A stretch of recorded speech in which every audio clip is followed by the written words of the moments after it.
Bon bah voilà Gaëtan, hein, je vous ai montré votre chambre. Putain, ça c'est la cuisine, ça je vous ai pas montré. On a pratiquement terminé les papiers.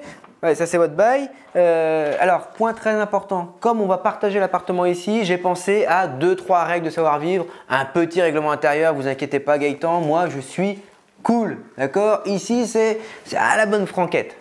Non mais vous embêtez pas, vous le lirez ce soir. Ah bah tiens, d'ailleurs j'ai oublié de vous donner le tome 2.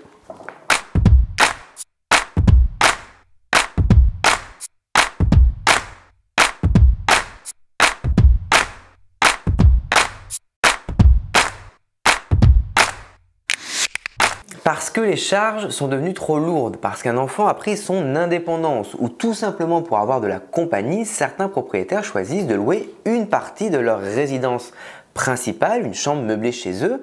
Ça concerne surtout des locataires jeunes, des étudiants ou des jeunes actifs. Alors évidemment, ça constitue un revenu complémentaire pour le propriétaire, mais ça nécessite de choisir méticuleusement le locataire. Je suis propriétaire, je suis chez moi. Donc c'est moi qui décide comment on vit chez moi, non? Si le locataire n'est pas content, bon bah, dégage.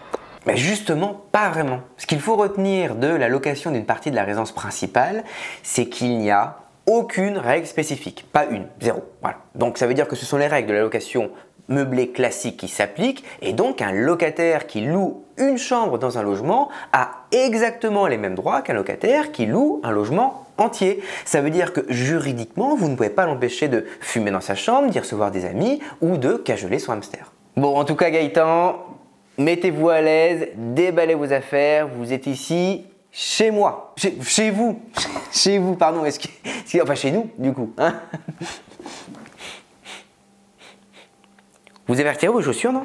De même, comme pour une location meublée classique, la durée du bail est d'1 an tacitement reconductible. Le locataire peut donner congé à tout moment en respectant un délai de préavis d'1 mois. Le propriétaire peut donner congé pour l'échéance en respectant un délai de préavis de 3 mois. Pour les étudiants, on peut également signer un bail d'une durée ferme de 9 mois. Et puis désormais, il existe le bail mobilité qui permet de signer pour une durée comprise entre 1 et 10 mois. Et moi, je dirais que sur ce type de location, c'est ce qu'il faut privilégier. Attends. Ça veut dire que si on ne s'entend pas, je ne peux pas le mettre dehors comme ça? Bah non, on est de toute façon un peu dans le mélange des genres avec ce type de location. On est un peu dans la relation entre colocataires parce qu'on partage un frigo, un canapé, une salle de bain, mais aussi dans une relation propriétaire-locataire parce que il y a un loyer qui tombe tous les mois. En tout cas, une chose est sûre, on n'est pas dans une relation parent-enfant. Gaëtan, venez m'aider. Mais il y a une belette dans la salle de bain, je sais pas comment elle est rentrée ici, elle est sauvage, elle essaie de me becter. Comment ça, c'est la vôtre?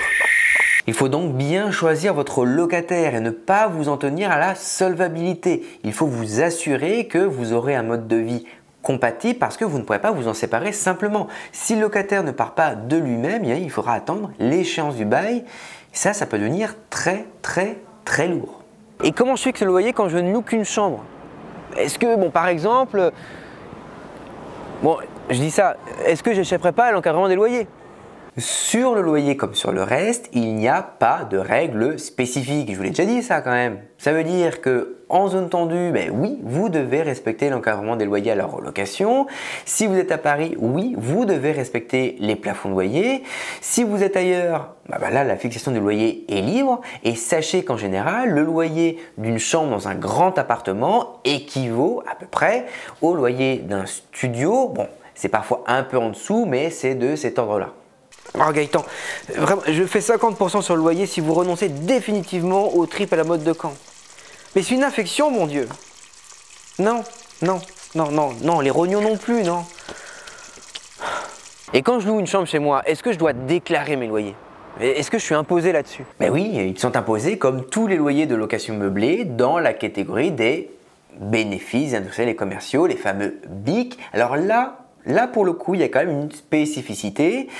Les loyers sont exonérés si le propriétaire loue à un prix raisonnable. Alors c'est quoi un prix raisonnable? Eh bien c'est un loyer inférieur à 190 € par mètre carré par an en Ile-de-France et à 140 € par mètre carré et par an dans les autres régions. Dans ce cas, le propriétaire n'a même pas à déclarer ses revenus. Alors je prends un exemple. Si un propriétaire parisien loue une chambre chez lui de 18 mètres carrés à un étudiant par exemple, eh bien il n'aura pas à déclarer ses revenus s'il loue pour moins de 285 € par mois. Et voilà pour ce sujet. Alors ce qu'il faut retenir, c'est qu'un locataire qui loue une chambre chez vous a exactement les mêmes droits qu'un locataire classique.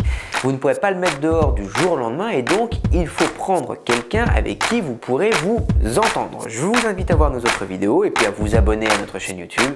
À bientôt!